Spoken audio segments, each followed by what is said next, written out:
Okay, good morning, everybody.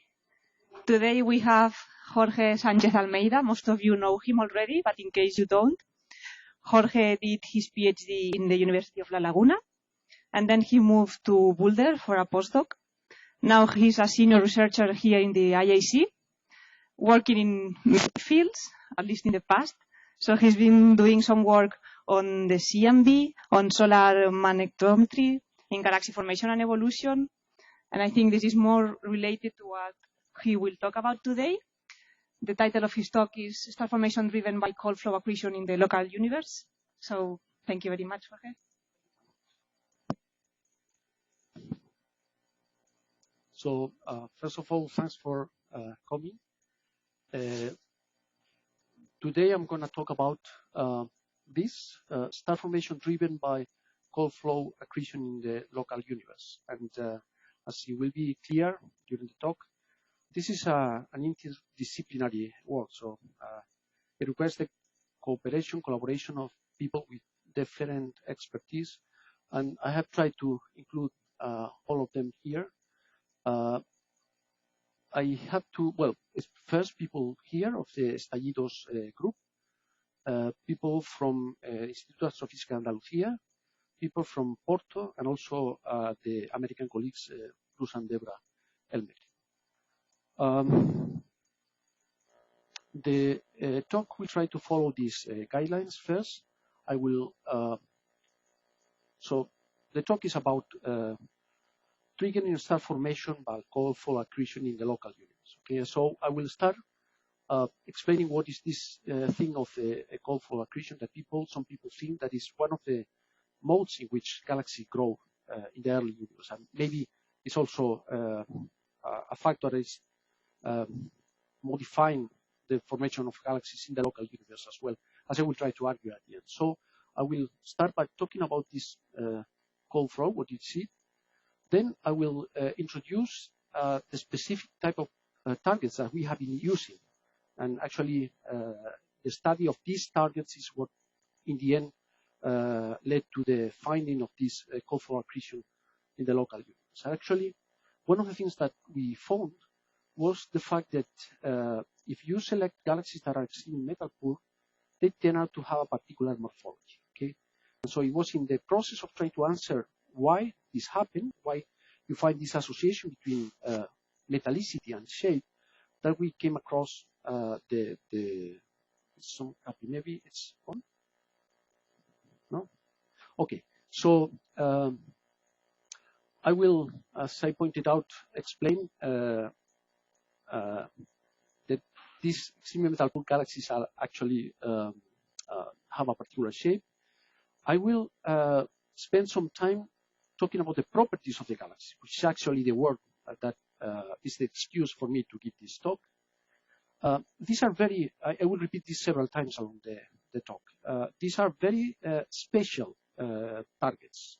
Now, that somehow they are showing a physical process that probably is far more general than what one might think in terms of the how rare these targets are. This is a very involved way of saying simply that even though we think we have found particular targets which are rare, having features that we identify as the advent of pristine gas that is triggering star formation in the local universe, this might be a process that is affecting not only this particular set of targets, but actually the whole family of star-forming galaxies in the local universe. And I will try to explain why this might be the case. This is conjecture, but I think it's, well, it's really important to set up the scenario for the importance of this finding. Finally, I will summarize quickly the type of works that we are carrying out in order to confirm some of the properties of the tadpoles that we have found, and also to try to figure out what could be the real importance of this cold flow accretion in the local universe, to quantify what is the implication in general, not just for the targets that we have analyzed so far. Okay, so the cold flow accretion as a mode of galaxy growth. For those that are familiar with the hierarchical formation of galaxies, it's kind of trivial that the galaxies grow by mergers of all the galaxies that grow by mergers of all the galaxies and so on and so forth. But even though this is something that obviously happened, people start to think that that's not the whole history. I mean, there is something else. And there's a kind of basic observational argument is that this merging between disks is something that distorts the galaxy a lot. But if you go to deep images, like the ultra-high deep field, the galaxies that you observe there are, of course, not exactly as the spirals that we find in the local universe, but it's still spirals with their arms. The star formation, the star-forming regions are larger, the bulges are smaller, but still they are there. And if you manage to get spectra to measure rotation, they are rotating. This is not what you expect from a merger. So there should be something else. And this something else is something that those that model numerically the formation of galaxy call flow accretion, which is basically that the galaxies over time receive gas that has never been processed in a galaxy.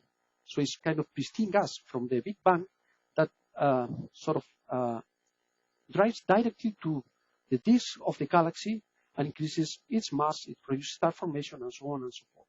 This is the Cold flow accretion that those that make numerical simulations have in mind. And actually, they think that most of these galaxies have grown through this process rather than from mergers. Now, one of the things that people think that happen with these cold flows is that they arrive to a disk, they heat the disk, they create large clumps of star formation, and these clumps, by gravitational interactions, they tend to merge and form the bulges. Actually, this was the beginning of the whole thing of the cold flows. Now, I have prepared this little movie by Severino et al. Of one of these numerical simulations. I will repeat it later for you to really realize what is shown here. This is a galaxy from C equals 4 to 2 seen face on. So that, and the color code represents density, okay? And the idea is that the galaxy is over time accreting clumps of pristine gas that was really far away from the galaxy that eventually make it to the disk and sort of is trapped within the disk. It hit the disk and is with time part of the disk itself. Okay, I will try to repeat it again. So this is the galaxy. This is the center of the galaxies as seen face on. And I want you to notice how clumps of things are arriving. The galaxy with its proto disk is small, but it's continuously receiving these clumps of things that were really far away, and over time they form the disk. This is the cold flow that people have in mind. I hope I managed to.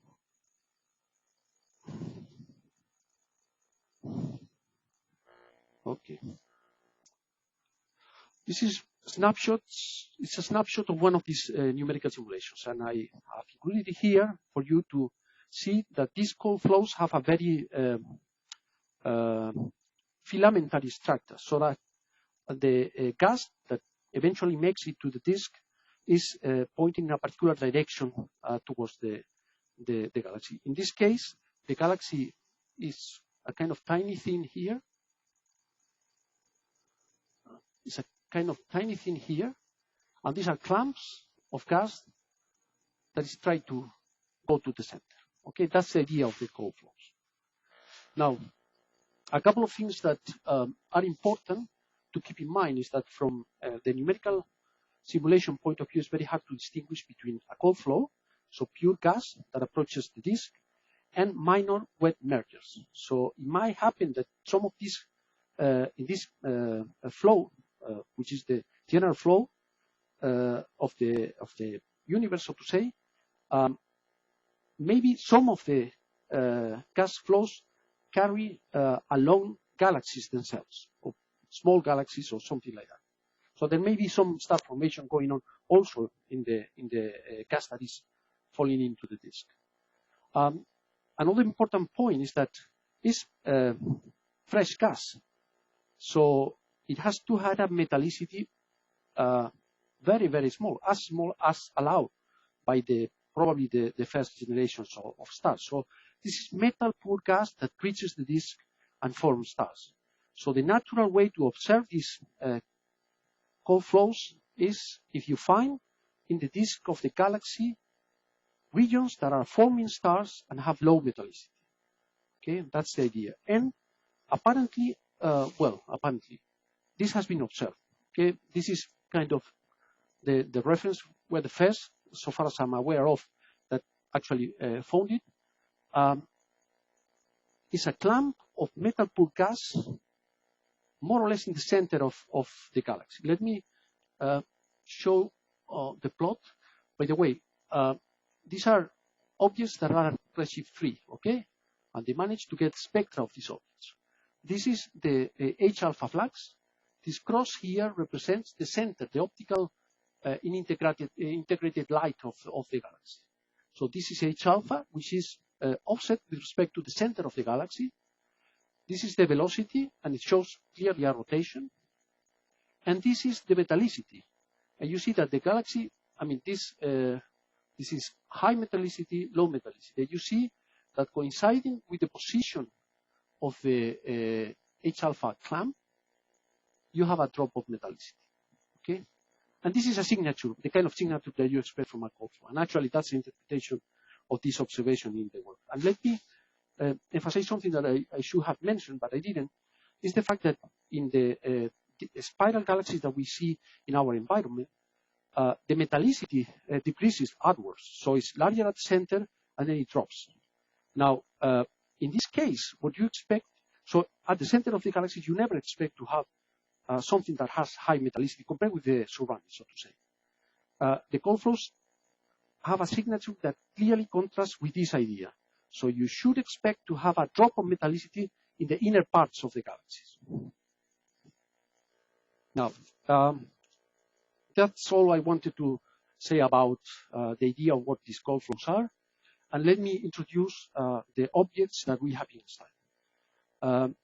The idea, again, have to do with the fact that metal poor objects in the local universe are expected to be primitive. And the argument is very general but very powerful, is during the Big Bang, you don't produce metals. Metals are produced by stars. So if you identify objects that are metal poor, somehow you know that they are primitive and might be used for many things, like estimating the abundances of helium in the primordial universe, or studying an interstellar medium with primitive conditions and this kind of thing. So for the thesis of Anna Belén that is over there, we decided to try to, there is something else which is important, is that in the hierarchical formation of galaxy, you expect that the process is very inefficient. So in order to form a large galaxy, there are plenty of small galaxies that never make it to become a large object. Okay, so it's very inefficient. So you expect that these primitive small objects are extremely abundant. They are not so much. And actually, the number of galaxies that are extremely metal poor in the local universe is very reduced. And so in the context of the thesis of Anna Belén, we decided to try to enlarge the set and try to estimate things like the abundance of these objects in the near universe and these kind of things. And the first things we did was a systematic search using k-means of all the extremely metal poor galaxies that you can find in Sloan. And we found, well, a number of them. That's not important for the present talk, except for saying that they are very rare. So this 0.01% of all the galaxies with emission lines, which is, you know, a very small fraction. But what is important for this talk is like most of them, something like 70 or 80% of them, turn out to have a particular shape. They are cometary or tadpoles or you name it. They have, I'm going to try to use this nice thing here. Okay. They have a bright head and a tail. A bright head and a tail. A bright head and a tail. I mean, again, it's something that I mentioned at the beginning, but I think, well, it's worth it that I repeat it here.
Have you calculated how many supernova are needed to enrich the gas? So you're claiming a gas in the H2 that is richer by more than 1 order of magnitude, and if it is pristine, really, the gas, then several order of magnitude enrichment, local enrichment. So how many supernovae, and is the time scale right for this self-enrichment problem? This number yet. We are just trying to convince ourselves first, and then the rest of the people, that the gas, these are metal poor, and there are even problems with the way in which they determine the metallicity, and then to convince ourselves that the gas around it is even poorer. Okay. Now, the exact way to produce the metals, we don't know. Where these metals are coming from, we don't even know the metallicity of the H1 gas. We really have no idea. But let me say something which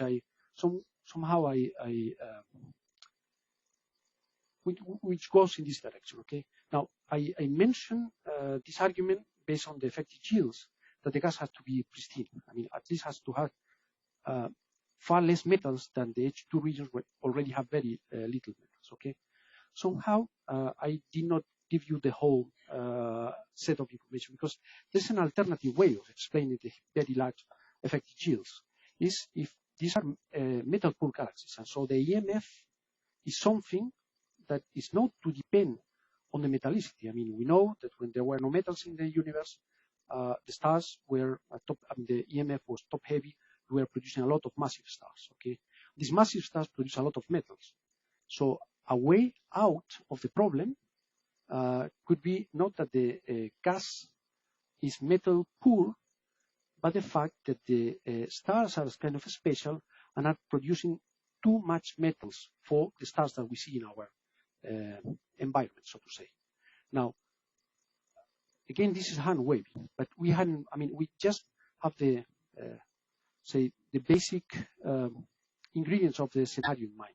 We hadn't worked out the details, not yet. Okay. Well, maybe my question is more general, but when you mention that cold flows, what is the temperature that you are referring to? Less than 10 to the 4. Thanks.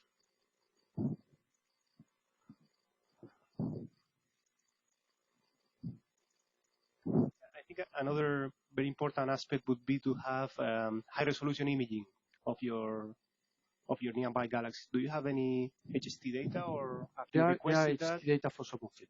And what do you see? And how they look like? That's the question. Well, they look cometary, and we hadn't, we hadn't actually. We applied for time with HST unsuccessfully, I would say. But there are a couple of targets where you actually have HST data, and we have to examine them. And there are no nearby bright star to make high resolution. Arctic optics. Probably there are, but all is very recent. Okay, like I couldn't have given this talk like 6 months ago, so we are really working hard on characterizing them.